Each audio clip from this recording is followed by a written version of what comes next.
Magandang araw mga ka-eskwela. Kumusta kayo? Hiling ko na ang bawat isa sa inyo ay nasa mabuting kalagayan. Handa na ba kayo sa araw na ito? Ayan, handang-handa na. Halina, sa Eskwela, samahan niyo kami sa aming pagtatalakay sa araw na ito. Bago namin simulan ang talakayan, ay nais muna namin ipakilala ang aming mga sarili. Okay lang ba yan mga ka-eskwela? Mabuti naman kung gano'n.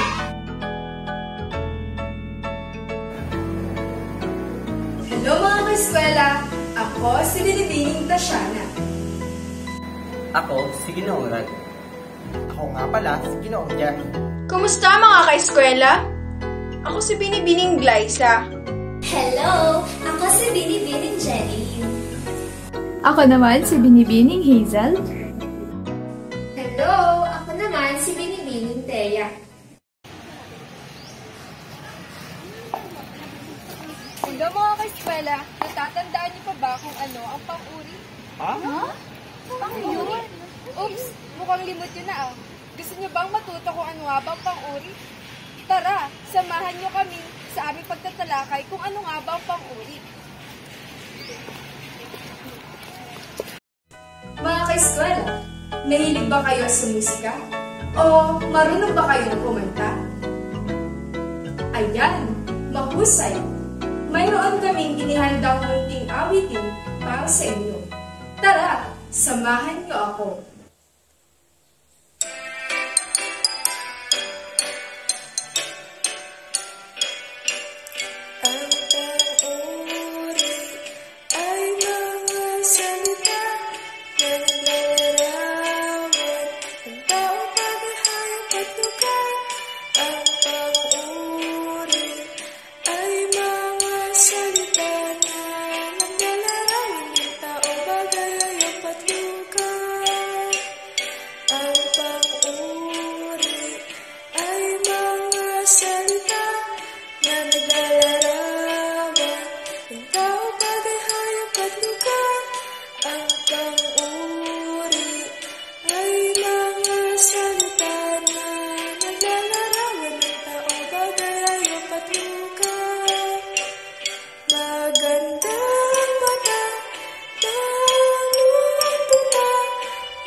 Ngayong alam niyo na kung ano nga bang pang-uri, ay hayaan ninyong talakayin ng mas malalim ni Ginoong Ralph Limor Roldan kung ano nga ba ang pang-uri.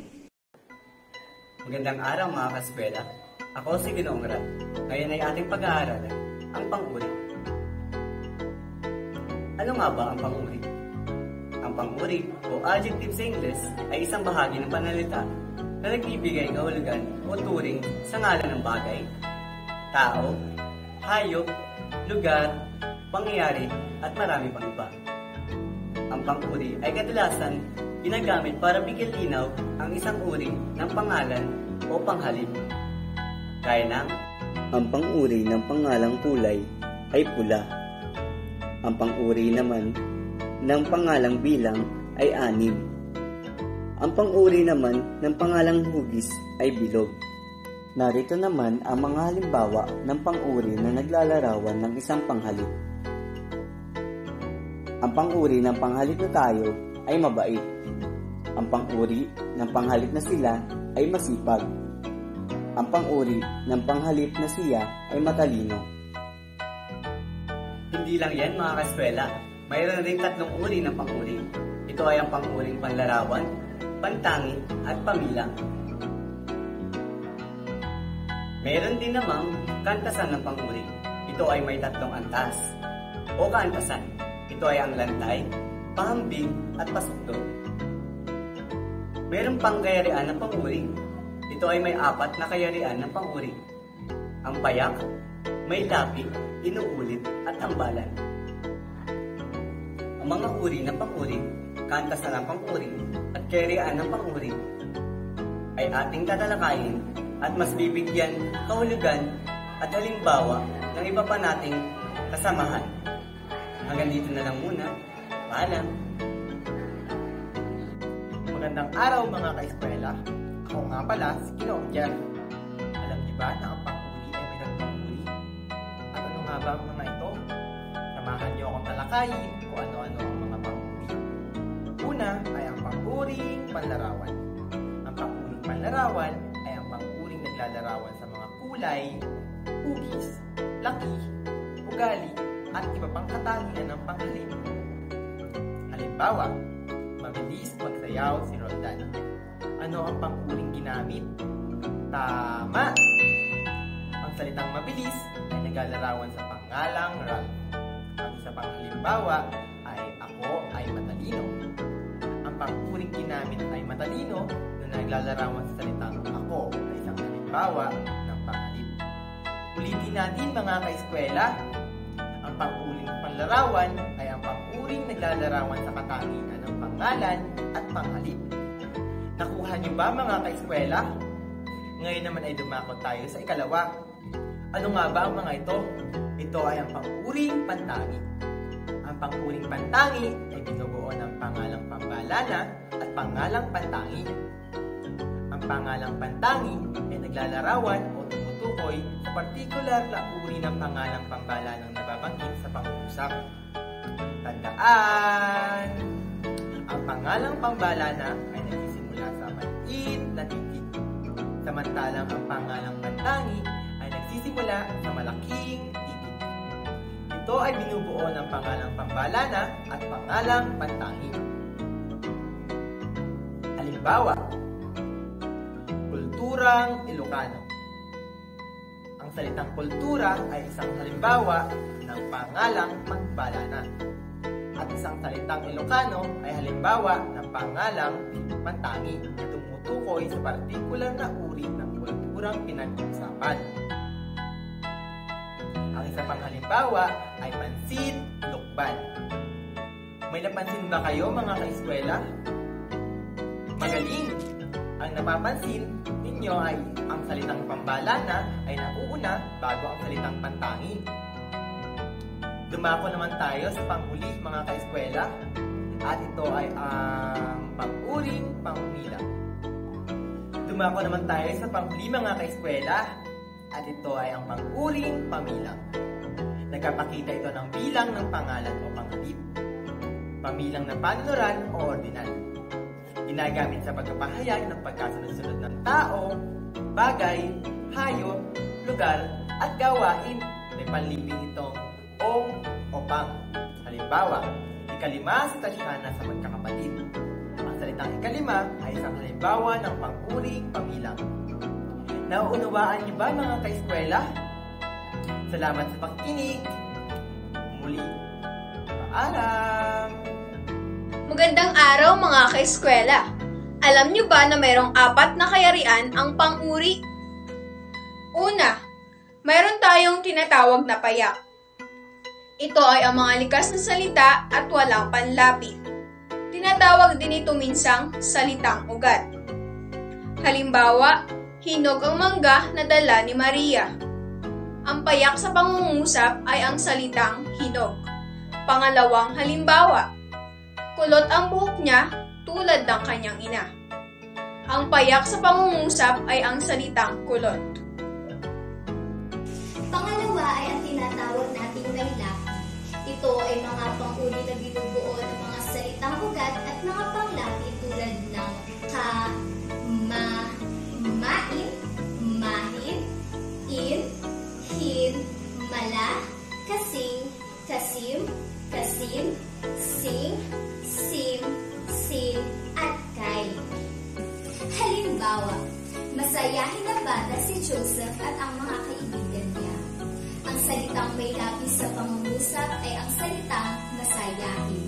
At ito ay binubuo o ginagamitan ng panlaping ma at him. Pangalawa, si Tatiana ay umiinom ng mainit na kape. Ang salitang may lapis sa pangungusap ay ang salitang mainit. At ito ay ginagamitan ng panlaping ma. Ang ikatlo ay ang pang-uri na inuulit.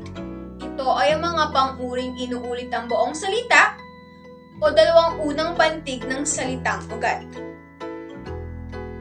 Mayroon ding tinatawag na pag-uulit. Ang pag-uulit ay maaaring pangkatin sa dalawang uri. Ang pag-uulit na ganap. Halimbawa, pulang-pula ang rosas na natanggap ni Tasha. Ang pag-uulit na ganap sa pangungusap ay ang salitang pulang-pula. Pangalawang halimbawa, puting-puti ang damit na suot ni Ralph. Ang pag-uulit na ganap sa pangungusap ay ang salitang puting-puti. At ang pag-uulit na partial o hindi ganap. Halimbawa, ang gaganda ng mga laruan na regalo niya. Ang partial na ganap sa pangungusap ay ang salitang kaganda. Pangalawang halimbawa, matataas ang mga puno sa hardin ng paaralan. Ang partial na ganap sa pangungusap ay ang salitang matataas. Ang ika-apat at ang panghuling kayarian ng pang-uri ay ang tambalan. Ito ang mga pang-uring binubuo ng dalawang salitang pinagtatambal.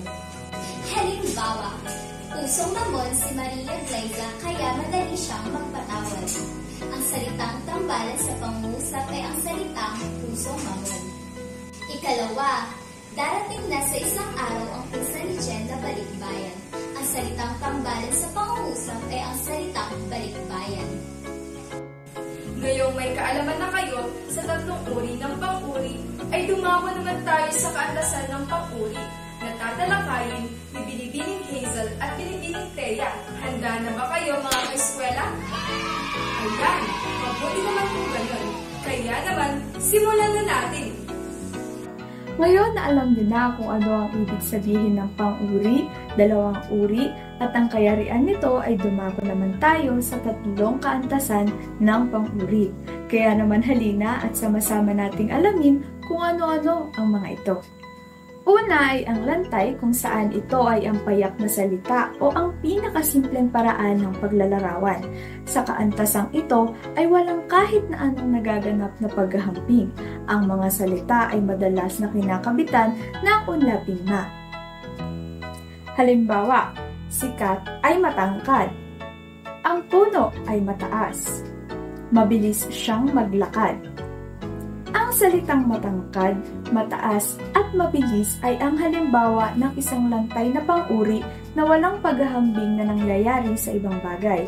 Sa salitang matangkad, ang tanging tinutukoy lamang ay sikat, samantalang ang tinutukoy namang na mataas ay walang iba kung hindi ang puno. At para naman sa panghuli, ang mabilis ay walang ibang tinutukoy kundi ang paglakad. Nakuha niyo ba? Magaling! Ngayon naman ay ating alamin ang kasunod ng lantay at ito ay walang iba kung hindi ang pahambing. Ang pahambing ay tumutukoy sa paglalarawan o paghambing ng katangian ng dalawang bagay, pangalan man o panghalip. Maaari rin itong maging magkatulad o di magkatulad. Una muna ay ang magkatulad, kung saan magkapareho ang katangian o patas ng uri ng dalawang bagay na pinaghahampingan, pangalan man ito o panghalip. Ang mga palatandaan dito ay ang mga unlaping sing, magsing, kasing, magkasing, ka, ga, o di kaya naman ay ang mga salitang pantulad kagaya ng tulad, pares, kahawig, gaya, kawangis, at kamuka. Halimbawa, magkasing bigat lamang ang iyong bag at ang kay Jake. Sikat ay sintangkad ni Billy. Kasing bilis niyang maglakad si Amy. Ang salitang magkasing bigat, sintangkad at magkasimbilis ay ang halimbawa ng pahambing na magkatulad kung saan ang paghahalintulad ay mayroong magkatulad na katangian. Sa unang pangungusap, ang salitang magkasimbigat ay pinaghahambing ang bag ng kanyang kausap at ni Jake kung saan ang bigat ay magkapareho lamang. Ang kasunod naman ay ang singtangkad kung saan isinasaad niya na si Kat at Billy ay may magkatulad na katangian sa level ng tangkad. At sa panghuli naman ay ang kasimbilis kung saan tinutukoy sa pangungusap na ito na ang taong kanyang tinutukoy at si Amy ay mayroong pagkakatulad sa bilis ng paglakad. O, kaya pa ba? Siyempre, kaya pa! Dumako naman tayo sa kasunod, ang paghahambing na hindi magkatulad. Ito ay tumutukoy sa pagkukumpara ng dalawang pangalan o panghalik na hindi magkapareho ng katangian, hindi magkapantay, o di magkatimbang ng uri o katangian. Ginagamitan ito ng mga katagang mas, higit na, di gaano, di hamak, lalo na, at sinasamahan ng kaysa sa o di kaya naman ay kaysa kay. Halimbawa, si Kat ay di hamak na matangkad kaysa kay Billy. Higit na mabigat ang bag niya kaysa kay Jake. Mas mabilis maglakad si Mary kaysa kay Amy. Ang salitang di hamak na matangkad, higit na mabigat at mas mabilis ay ang ilang halimbawa para sa paghahambing na hindi magkatulad. Sa unang pangungusap, isinasaad nito na si Kat at Billy ay mayroong pagkakaiba dahil ang tangkad ni Kat ay mas mataas kaysa kay Billy. Sa kasunod naman, ipinapakita na ang bag ng taong kanyang tinutukoy ay may pagkakaiba sa bigat na mayroon ang bag ni Jake. At sa panghuli naman, tinutukoy na ang lakad ni Mary ay iba kaysa kay Amy dahil ang lakad ni Mary ang mas mabilis. Nakuha niyo ba ulit? Mahusay! O, teka, hindi pa tayo tapos. Pakatandaan na ang sing, magsing, kasing, magkasing ay nagiging sim, magsim, kasim, at magkasim kapag ang pang-uring dinudugsungan ay nagsisimula sa letrang B at P. Samantala, kapag ang pang-uri naman ay nagsisimula sa D, L, R, S, at T, ay nawawala ang titik na G sa mga kataga nito, kaya naman ito ay nagiging sin, magsin, kasin, at magkasin. Hello mga ka-eskwela! Ngayon naman ay pag-aralan natin ang hambingang di magkatulad. Alam mo ba ang hambingang di magkatulad ay tumutukoy sa dalawang pinaghahambing na may hindi pantay na katangian? Ito ay may dalawang uri, ang pasahon at ang palamang. Ating talakayin kung ano nga ba ang pasahon. Pasahon, kung ang hinahambing ay mas mababang katangian sa pinaghahambingan. Ang mga salitang di maaaring gamitin ay di gaano, di totoo, di lubha, di kasino, di hamak, at di tulad. Halimbawa, di hamak na mas malaki ang bag ni Ana kaysa kay Ella. Ang salitang pasahon sa pangungusap ay ang salitang di hamak. Ikalawa, sariwa ang simoy ng hangin dito, di tulad ng hangin sa inyo. Ang salitang pasahon naman sa pangungusap ay ang salitang di tulad. At ano naman ang palamang? Palamang, kung ang hinahambing ay mas nakahihigit o nakalalama ang katangian sa pinaghahambingan, maaari gamitin ang mga salitang lalo, mas, di hamak, lubha, at labis. Halimbawa, higit na mas maayos tingnan ang malinis na bakuran kaysa marumi. Ang salitang palamang sa pangungusap ay ang higit. Ikalawa, mas mahaba ang buhok ko kaysa kay Hana. Ang salitang palamang sa pangungusap ay ang mas. Madali, ngayon alam mo na ang hambingan ng di magkatulad. Tumako naman tayo sa ikatlong kaantasan ng pang-uri ay ang pasukli. pagsunod. Ito ay binubuo ng paggamit ng panlapit ka, kay, napaka, pinaka, at ang mga salitang gaya ng mga sumusunod ay ang ano, lukha, ulo, ubod, at hari. Halimbawa, ubod ng tamis ang tinapay na ito. Ang salitang pasakgal sa pangusap ay ang salitang ubod ng tamis. Pangalawa, si Jen ang pinakamatangkad sa klase. Ang salitang pasakgal sa pangungusap ay ang salitang pinakamatangkad na kung saan ito ay ginagamitan ng panlaping pinaka. Mahalaga na malaman natin ang wastong paggamit ng antas ng pang-uri sa paglalarawan ng mga bagay-bagay sa ating kapaligiran, lalo na sa paglalarawan o pagbibigay turing sa mga katangian ng tao, bagay, hayop, lugar, at pangyayari. Oops! Time na pala tayo mga ka-eskwela. Maraming salamat. Hanggang dito na lang. Magkikita-kita ulit tayo sa mga susunod na araw. Dito lang sa Phil Eskwela.